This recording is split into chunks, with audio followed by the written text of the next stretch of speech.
हमारे साथ अगले शायर सरगोदा से तशरीफ़ लाए हैं जनाबे साइम शिराजी। मैं दावत कलाम दूंगा साइम शिराजी को। अब मेहमानों की तरफ बढ़ रहे हैं, ज़रा तालियां शालियां बजाना शुरू कर दें।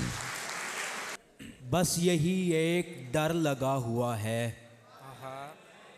बस यही एक डर लगा हुआ है, तू किसी और से मिला हुआ है। मुझसे वो बात भी नहीं करता, दिल इसी बात पर अड़ा हुआ है। कोई पैदाइशी निशान है या कोई पैदाइशी निशान है या अश्क रुखसार पर जमा हुआ है।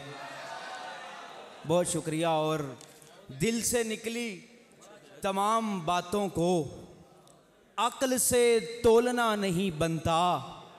खामोशी सुन रहे हैं सब उसकी, अब मेरा बोलना नहीं बनता।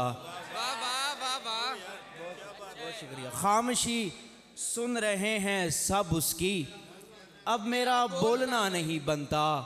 और 3 शार। एक परी रोज जो आंगन में उतर आती है, एक परी रोज जो आंगन में उतर आती है, ऐसा लगता है मेरा घर भी तलिस्माती है। पहले लिखती है वो शीशे पे लहू से अशार, कुछ दिनों बाद वो पंखे से लटक जाती है। और शेर देखिएगा कि मुझको आराम से मरने भी नहीं देता खुदा, मुझको आराम से मरने भी नहीं देता खुदा। सर को पटरी पे रखूं रेल उलट जाती है। बहुत शुक्रिया। बहुत शुक्रिया।